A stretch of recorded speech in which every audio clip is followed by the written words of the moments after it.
Bonjour et bienvenue sur cette nouvelle vidéo de la chaîne Marathon des langues. Alors aujourd'hui on va traiter d'un sujet auquel beaucoup sont confrontés. Alors on me demande souvent comment apprendre une langue alors qu'on n'a pas la possibilité de partir à l'étranger. Alors que ce soit pour des contraintes financières, pour une contrainte de temps ou pour toute autre contrainte, on ne peut pas partir à l'étranger. Et donc, souvent, on pose cette question, comment apprendre une langue? Alors déjà, j'ai envie de vous dire que oui, bien sûr, c'est possible d'apprendre une langue, même si on ne part pas à l'étranger. Alors je vous dis ça pourquoi? Parce qu'en fait, j'ai l'impression que dans cette question, la plupart des gens pensent que c'est impossible, que c'est partir à l'étranger, c'est l'unique possibilité en fait d'apprendre une langue. Alors que non, bien sûr que non. Alors avant de vous donner des astuces pour apprendre une langue depuis la maison sans forcément partir à l'étranger, je vous rappelle que vous êtes libre de recevoir le bonus, le guide pour savoir comment trouver le temps d'apprendre une langue justement. Donc vous retrouverez juste en dessous de la vidéo le lien pour le recevoir. Donc voilà, donc pour commencer, comme je vous le disais, je vais vous expliquer comment faire pour en fait recréer une immersion linguistique depuis votre maison. Alors, je vais vous donner 6 trucs à appliquer pour pouvoir apprendre une langue sans partir, sans s'expatrier. La première des choses, c'est une chose qui concerne un outil que vous avez toujours sur vous, que vous prenez même pour aller aux toilettes. Alors, c'est votre smartphone. Alors, je dis ça parce qu'en fait, j'ai entendu une étude il y a peu de temps qui m'a fait sourire sur le fait de prendre que la population, 70% de la population prenait son téléphone pour aller aux toilettes. Donc voilà, ça m'a fait légèrement sourire et ça m'a fait penser à l'apprentissage des langues, comment optimiser son temps, etc. Bref, donc voilà, ça concerne votre smartphone. Donc votre smartphone sera une arme fatale dans votre apprentissage des langues. En fait, ça va vraiment être un compagnon au quotidien. Donc la première des choses à faire est de changer la langue.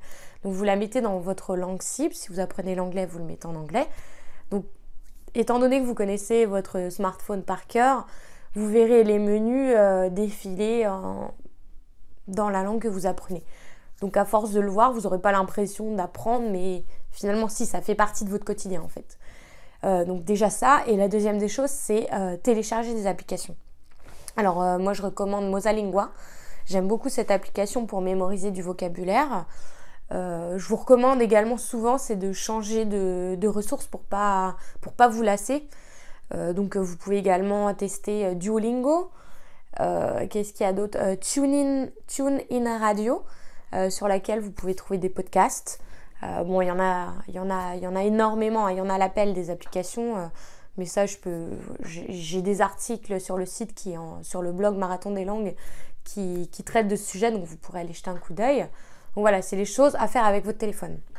Donc ça, c'était le premier point. Le deuxième point pour recréer l'immersion linguistique, c'est de mettre des post-it partout chez vous. En fait, il faut exploiter tout ce qui est tangible, tout ce que vous avez dans votre champ de vision pour le tourner en apprentissage des langues. Donc, je sais pas, vous dites, tiens, une porte, je sais pas comment je vais dire une porte. Ben, je vais mettre un post-it, je vais le noter. Bon, en plus, ça fait un petit jeu, c'est marrant, ça transforme l'apprentissage. Je sais que moi, je faisais ça quand j'étais en colocation. J'étais en Espagne, donc on était 6 étrangers. Et il y avait quand même 1 ou 2 Espagnols. Et donc, on rajoutait des post-it un peu partout. C'était assez marrant. Donc voilà, ça, vous pouvez le faire. Si vous avez des enfants à la maison, demandez-leur de l'aide. Bon, voilà, essayez toujours de transformer votre apprentissage sous forme de jeu. C'est toujours plus marrant. Alors, troisième chose, écoutez de la musique, regardez des films. Donc, pour regarder des films, vous pouvez utiliser Netflix. Moi, j'aime beaucoup ce site parce que vous pouvez choisir la langue et en plus, vous pouvez mettre les sous-titres dans la langue que vous voulez en fait. Pour la musique, c'est pareil. Allez sur YouTube, allez sur Internet, regardez, écoutez de la musique dans votre langue cible. Toujours être dans cet environnement des langues. Il faut que ça devienne vraiment une obsession en fait. La quatrième des choses, c'est la lecture. Donc lisez dans votre langue cible. Même si vous êtes débutant, trouvez des livres pour enfants. Si vous avez un niveau un peu plus avancé, trouvez des livres qui vous intéressent dans cette langue.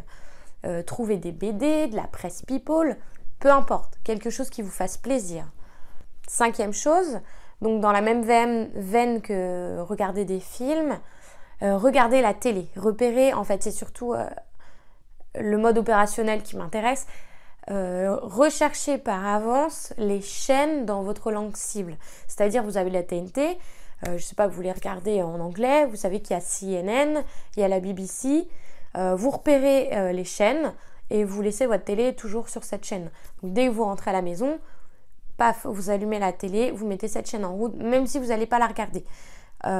Vous la mettez en route, vous êtes en train de faire autre chose, faire du rangement, faire de la vaisselle, peu importe. Mettez-la, même si c'est pas de l'apprentissage actif, ça fait partie de l'apprentissage passif, mais votre cerveau s'habitue. C'est pas la manière la plus rapide d'apprendre, mais ça en fait partie. En fait, il faut équilibrer entre du passif et de l'actif pour que votre oreille s'habitue et aussi pour être dans le bain linguistique finalement. Donc faites ça. Sixième chose, donc la dernière et pas des moindres, parlez. N'oubliez pas surtout cette étape, c'est pour moi la plus importante. Alors, il y a deux niveaux au niveau du fait de parler. Je vous conseille, alors déjà, vous parlez à vous-même. Qu'est-ce que je veux dire? Ou même penser dans la langue. Quand vous pensez, oh mince, il faut que je rajoute des œufs sur ma liste de courses, faites-le en anglais. I need eggs. Voilà, tout de suite, vous essayez toujours de transformer. Du coup, ça va vous faire chercher le vocabulaire. Vous allez être en mode actif cette fois-ci. Et vous allez le faire dans la langue. Plutôt que de faire des choses quotidiennes, un peu barbantes du quotidien, vous le faites dans votre langue. Donc en plus, bon, ça va être fonctionnel parce que vous en avez besoin. Mais en plus, vous allez le faire dans votre langue. Donc ça va faire partie de votre apprentissage. Donc là, faites-le. Donc dès que vous pensez à quelque chose, essayez de le transposer dans votre langue cible. Et vous pouvez le faire dans votre intérieur, en pensant, mais vous pouvez le faire aussi à haute voix. Bon, quand vous êtes seul ou pas, comme vous voulez. Ouais, faites-le à haute voix, essayez de parler par moment, de vous parler à vous-même dans votre langue. Et donc la deuxième étape, c'est de parler évidemment avec un natif. Alors, vous allez me dire comment on fait alors qu'on peut pas voyager finalement. Alors, moi j'utilise beaucoup, c'est la plateforme italki. Je vous mets le lien juste en dessous de la vidéo pour le retrouver. Donc c'est une plateforme sur laquelle vous pourrez retrouver des natifs partout dans le monde avec qui vous pouvez échanger par Skype en fait. Donc moi je sais que je fais ça depuis un petit bout de temps. Je parle avec un Allemand parce qu'en ce moment j'apprends l'allemand. Avec un Allemand, je fais ça entre 30 minutes et 1 heure tous les dimanches. Et ça a vraiment déclenché, ça a vraiment boosté mon apprentissage en fait. Le fait de parler. Et ça, je vous conseille vraiment, c'est de le faire depuis le début. Même si vous ne parlez pas bien, de toute façon on ne parle jamais exceptionnellement bien, on est en phase d'apprentissage. Donc ça, faut l'intégrer. Vous allez avoir du mal. Les premières fois, ça va être très difficile. Mais c'est pas grave, faites-le. Le fait de parler, ça va vous aider non seulement à mémoriser, mais en plus, vous allez sentir les progrès et ça va vous motiver. Donc en plus, ça va être un booster pour vous, votre apprentissage et votre motivation. Et ça, c'est hyper important, la motivation. Donc voilà, je vous ai donné 6 points pour recréer votre immersion linguistique à la maison. En fait, mon conseil global avec toutes ces ressources, tous ces conseils, c'est de ne pas dissocier votre apprentissage de votre vie quotidienne. C'est vraiment mettre ça ensemble et mélanger tout ça. Votre apprentissage doit faire partie de votre vie quotidienne. Il ne faut pas dissocier. Allez, je fais mes cours, je fais mon ménage et après, j'apprends. Non, ça, surtout pas. Il faut que ça vous fassiez comme si vous étiez dans le pays finalement. Quand vous êtes dans le pays, vous n'allez pas dire « Allez, je vais faire mes courses ».